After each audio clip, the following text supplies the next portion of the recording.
My name is Henry Lockwood, and I've always found solace in the steady rhythm of a clock's ticking. There's something comforting about predictability, a constant amid life's chaos. It was this love for timepieces that led me to my profession as a clockmaker. But now, as I sit here, staring at the twisted reality I created, I wish I'd never laid eyes on that cursed clock. It started with a letter. My Uncle Richard, estranged from the family for as long as I could remember, had passed away. He left me a dusty old clockmaker's shop, nestled in the shadowy corners of the city. The shop came with one condition. I had to care for its contents, particularly the antique clock stored in the attic. The shop was a relic of a bygone era, its air thick with the scent of wood varnish and oil. Dust danced in the sunlight streaming through narrow windows, settling on dozens of clocks lining the walls. But it was the attic that held my attention. The stairs creaked as I climbed up, each step heavier than the last. At the top, I found it. An enormous clock encased in ornate black wood, its intricate carvings depicting scenes of time and decay. The face was cracked, the hand stuck at precisely 3:17. I couldn't resist. The craftsman in me longed to fix it, to restore its former glory. I dragged the clock down to my workbench, ignoring the cold draft that seemed to emanate from its frame. Adjusting its gears was like solving a puzzle that actively fought back. Every adjustment felt wrong, as if the mechanism resented my touch. When I finally got the clock to chime, the sound was unlike anything I'd heard before, a deep, resonant toll that echoed through the shop and rattled my bones. That's when it started. The first time, I thought it was a trick of my mind. I glanced at the clock on the wall, 3:17. When I looked back at my workbench, the tools I just tidied were scattered again, as if I'd never touched them. It was only when I stepped outside and saw the same man stumbling down the street, the exact same way he had 10 minutes earlier, that I realized something was wrong. Time was repeating itself. At first, the loop felt like a blessing. I could redo mistakes, say things I'd hesitated to before. I began to test the boundaries, pushing the limits of the loop, but soon I noticed changes. Subtle at first. The faces of people I encountered seemed slightly off. Their features began to twist, their eyes widening into clock faces, hands spinning erratically. The more I tried to interact with them, the more grotesque they became. Panic set in. I smashed the clock with a hammer, but it didn't even dent. Instead, my tools crumbled in my hands like dried leaves. I tried to leave the shop, but the door wouldn't budge. The world outside the windows had frozen, stuck in a gray haze. I turned back to the clock. Its hands had moved. 3:17 became 3:18. Desperation took over. I threw myself into the task of dismantling the cursed machine. If I could understand it, I could destroy it. But with each passing loop, my body began to betray me. My hands stiffened, the joints clicking unnaturally. I looked down one day to find my fingers had transformed into brass gears. My reflection in the shop's mirror revealed a face stretched unervingly thin, my eyes ticking in their sockets. I screamed, but the sound was swallowed by the incessant ticking of the shop. The final loop began with silence. The shop, usually alive with the sound of dozens of clocks, was eerily quiet. I approached the cursed clock one last time, my mechanical hands trembling. As I reached out, it began to glow, its carvings shifting to show my face among the scenes of decay. Before I could pull back, the clock absorbed me. Now I am part of it. My soul fuels its relentless ticking, my screams muffled beneath the chimes. If you ever hear the toll of an unfamiliar clock, beware. It might be me, calling out for freedom that will never come. The clock tower loomed over the narrow Prague street, its shadow stretching like a dark omen. From the moment Daniel and I arrived, I felt a weight settle on my chest, a subtle warning I chose to ignore.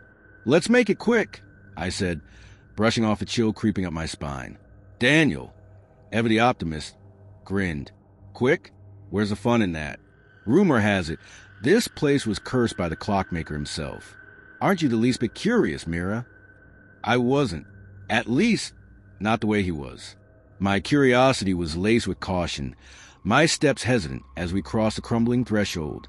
Inside, The air was heavy with dust and disuse.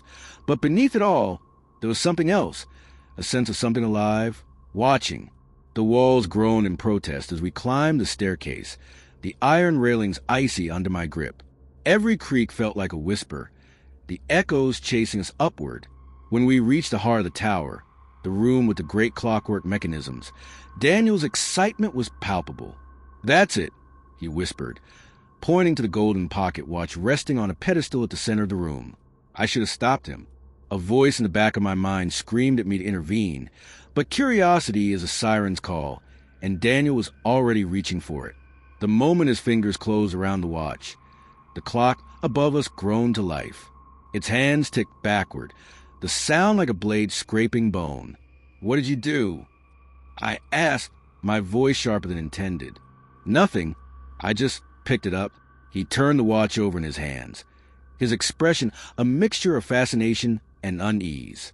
"It's beautiful, though, isn't it?" Before I could respond, the world tilted. The room around us rippled like disturbed water, the edges of my vision blurring. When it settled, we were back at the entrance of the tower. "What the—" I started, but Daniel cut me off. "Wait, something's off." He was right. The air was colder, the shadows deeper. The faint sound of ticking echoed in the distance, and as we moved, I realized the layout of the tower had shifted. Stairs led to dead ends. Hallways looped back on themselves. It was as if the tower were alive, rearranging itself to trap us. And then we saw him. At first, he was just a shadow, barely more than a silhouette lingering at the edge of the room. But with each loop, each reset of the watch, he grew clearer, more defined. The ghost of the clockmaker. His hollow eyes followed us, his movements deliberate and slow, as though he had all the time in the world. I don't know how many loops it took before I pieced it together. The inscriptions on the walls, the cryptic symbols on the pocket watch, they all told the same story. The clockmaker had sacrificed his soul to master time, binding himself to the tower. And now we were bound to this thing, I said, holding up the pocket watch. "It's the key. We need to destroy it." Daniel hesitated. "What if that makes things worse?" "Worse than this." I gestured around us. The ghost was closer now, his skeletal hand reaching out, the air around him crackling with malice. With a deep breath, I raised the watch high and brought it down against the edge of the pedestal. The golden surface cracked, and the clock above us roared, its chimes deafening. The tower shook violently, gears grinding as the ghost let out a guttural howl. For a moment, I thought we'd done it. I thought we were free. But time doesn't break cleanly. The final loop began with the clock striking midnight. The ghost surged forward, his form more solid than ever, and I felt his icy grip around my wrist. He dragged me toward the grinding gears, his hollow eyes locking onto mine. "Run, Daniel!" I screamed. He hesitated, his face twisted in anguish, but the floor beneath us was crumbling, the tower imploding around him. He ran. The ghost pulled me closer, his voice a raspy whisper. "You wanted time, and now time wants you." The gears closed in, their teeth relentless and merciless. Pain exploded through me, and then nothing. Daniel told me later that he made it out just as the tower collapsed, but he couldn't escape entirely. Every night at midnight, the chimes haunt him, a cruel reminder of the price we paid. And me? I'm still here, somewhere within the gears and shadows of that cursed tower, bound to the clockmaker's bargain. Time may reset, but for me, it will never move forward again.